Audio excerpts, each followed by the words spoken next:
अल्लाह ही अल्लाह किया करो, दुख न किसी को दिया करो, जो दुनिया का मालिक है नाम उसी का लिया करो। अस्सलामु अलैकुम वरहमतुल्लाहि वबरकातुहू। नाज़रीन, इस्तक़बाल है आपका वायरल न्यूज़ लाइव में। जी हाँ, आज प्राइम न्यूज़ में हम बात करते हैं बड़े अहम मुद्दे पर कि 2019 का आपको याद होगा लोकसभा का इलेक्शन बीजेपी जीती पूरे मुल्क में, लेकिन कितनी घटिया हरकत करके इलेक्शन बीजेपी जीती, आज रोंगटे खड़े हो रहे हैं। हालांकि ये बात पहले भी सब सामने आ चुकी थी, लेकिन अब एक बड़े आदमी ने, मामूली आदमी नहीं, जो एक स्टेट का गवर्नर रह चुका है, जम्मू कश्मीर के एक्स गवर्नर सत्यपाल मलिक ने जोरदार अंदाज में पूरी पोल खोल दिया है कि 2019 का इलेक्शन मोदी बीजेपी कैसे जीती थी। ये 3 से 4 मिनट की मेरी खबर है, आपने इसको पूरी देखना, क्योंकि मुझे पूरा यकीन है गवर्नर सत्यपाल मलिक के जुमले गोदी मीडिया नहीं दिखाएगा, क्योंकि गोदी मीडिया आप जानते हैं बेचारे मजबूर है, आका के गुलामी में लथपथ है, इतना मुंह में भर दिया गया है कि आका के खिलाफ बोल ही नहीं सकते हैं। इसलिए आप थोड़ा सा 3-4 मिनट जरूर देख लेना, और फिर बात शुरू करने से पहले मैं कहूँगा कि ये सारे जुमले मेरे नहीं, ये जुमले है एक बड़े आदमी जो मुल्क की एक स्टेट का गवर्नर था। आखिर में जम्मू कश्मीर के एक्स गवर्नर सत्यपाल मलिक ने कहा है कि 2019 का जो इलेक्शन था मोदी जी और बीजेपी बड़े घटिया तरीके से जीते हैं।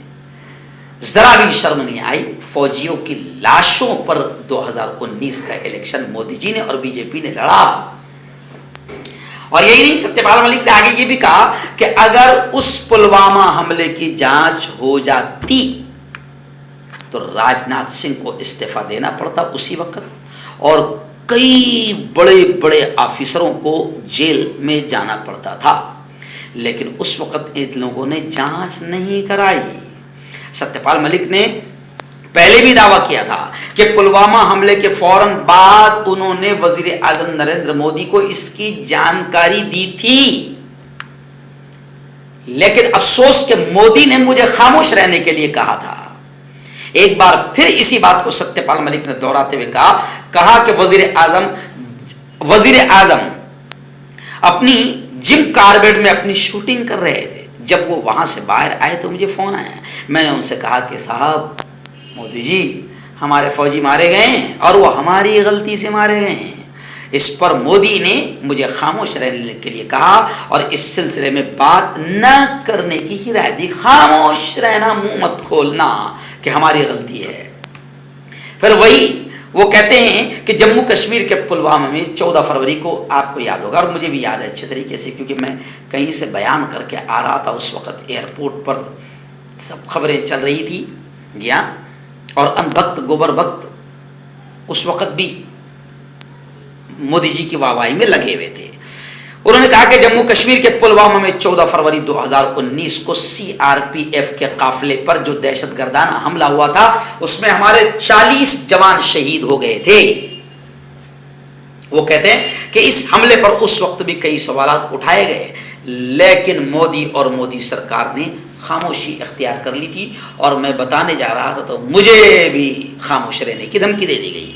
बहरहाल सत्यपाल मलिक ने बहुत सारी बातें कही, और वहीं पर उन्होंने गौतम अडानी के इशू पर भी, अडानी जो लाडले हैं बल्कि आका है जी, फाइनेंसर है, वो सत्यपाल मलिक कहते हैं कि गौतम अडानी के इशू पर भी पीएम मोदी को तनकीद का निशाना उन्होंने बनाया। उन्होंने कहा कि उनके साथ के लोग, उन्होंने कहा कि लोग उनके साथ अडानी हैं जिन्होंने 3 साल में इतनी दौलत जमा कर ली कि मुल्क के सबसे अमीर शख्स हो गए। अडानी। मलिक ने यह भी दावा किया कि जब मैं गोवा का गवर्नर था तो मैंने वजीर आला के करप्शन की शिकायत खुद डायरेक्ट मोदी जी से की। नतीजा क्या निकला कि मुझे हटा दिया गया और उन्हें नहीं हटाया गया। इसलिए मैं पुरएतमाद हूँ कि अपनी नाक के नीचे पीएम, और फिर वो खुलकर कहते हैं कि अपनी नाक के नीचे पीएम खुद करप्शन कराते हैं और इसमें उनकी यानी नरेंद्र मोदी की हिस्सेदारी होती है और पूरी रकम अडानी को जाती है। तो खैर, ये जो बातें हैं आज मुंबई उर्दू न्यूज़ में तफसील से आई हुई है, और जो आदमी ये दावा कर रहा है और ये कह रहा है कि फ़ौजियों की लाशों पर घटिया हरकत करके मोदी ने इलेक्शन जीता है, 2019 का बीजेपी ने इलेक्शन जीता है, ये कोई मामूली आदमी नहीं, ये खुद भी गवर्नर रहने वाला आदमी है, जो गवर्नर रहा है जम्मू कश्मीर का, सत्यपाल मलिक। और ये बहुत ख़तरनाक अंदाज में पोल खोल रहे हैं। हालांकि इनको सज़ा भी मिल रही है, ईडी सीबीआई सब इनके पीछे लगा दी गई, मगर ये आदमी डरने का नाम नहीं ले रहा है और लगातार मोदी और बीजेपी की पोल खोल रहा है। लेकिन इसी जुमले पर मैं फिर अपनी बात को ख़त्म करूँगा कि 2019 के ताल्लुक से, इलेक्शन के ताल्लुक से जो बीजेपी और मोदी जी जीते हैं, उसके ताल्लुक से उन्होंने बड़ी ख़तरनाक बात कही है कि फ़ौजियों की लाश पर ये इलेक्शन पूरा लड़ा गया। तो अगर ऐसा ही है तो मुल्क की जनता को उठकर सवाल करना चाहिए और इस पर खामोश नहीं रहना चाहिए। कांटेक्ट कीजिए डॉक्टर जावेद से, जो कि गुप्त रोग विशेषज्ञ हैं। इसके अलावा जोड़ों का दर्द, बवासीर, शुगर गारंटी से बिल्कुल ख़त्म, गैस, तेज़ाब, लिकोरिया, लीवर, किडनी, गुर्दे में पथरी। अगर आप देश विदेश में उनसे दवाई हासिल करना चाहते हैं, स्क्रीन पर दिए गए नंबर पर कांटेक्ट करें। मर्दाना ताकत हासिल करें 72 घंटों के अंदर, वो भी जड़ी बूटियों द्वारा। हकीम याकूब खां से कांटेक्ट करें, जो कि 75 सालों से हिकमत कर रहे हैं। इसके अलावा जोड़ों में दर्द, गुर्दों में पथरी, शुगर, खुजली, लिकोरिया का गारंटी से इलाज किया जाता है। अभी कांटेक्ट। जोड़ों की पुरानी से पुरानी लाइलाज तकलीफ, जैसे घुटनों का दर्द, पीठ और कमर का दर्द, कंधे, गर्दन और पैरों में दर्द के लिए संधि प्लस।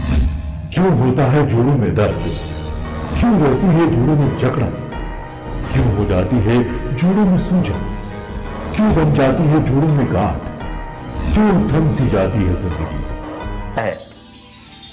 जोड़ों की पुरानी से पुरानी लाइलाज तकलीफ, जैसे घुटनों का दर्द, पीठ और कमर का दर्द, कंधे, गर्दन और पैरों में दर्द के लिए संधि प्लस प्लस एक संजीवनी बूटी की तरह है, या यूं कहे कि एक स्थायी इलाज साबित हो चुका है। लाखों लोग इसे अपना चुके हैं और दर्द पर विजय प्राप्त कर चुके हैं। जब हम नियमित रूप से संधि प्लस प्लस से मालिश करते हैं तो त्वचा इसे तुरंत ऑब्जर्व करके जोड़ों के सूक्ष्मतम अवस्था में पहुंचा देती है, जिससे जोड़ों में ब्लड का सर्कुलेशन बढ़ जाता है और जोड़ों के मांसपेशियों में मजबूती आती है। आंतरिक सूजन समाप्त हो जाती है, जिससे दर्द में आराम तो मिलता ही है, साथ ही साथ जोड़ों में नई शक्ति भी आती है। हमारे ये प्रोडक्ट ना कि किसी बाजार में मिलता है और ना ही मेडिकल शॉप पे, इसलिए इसे पाने के लिए अभी स्क्रीन के नंबरों पे कॉल करें और ऑर्डर करें।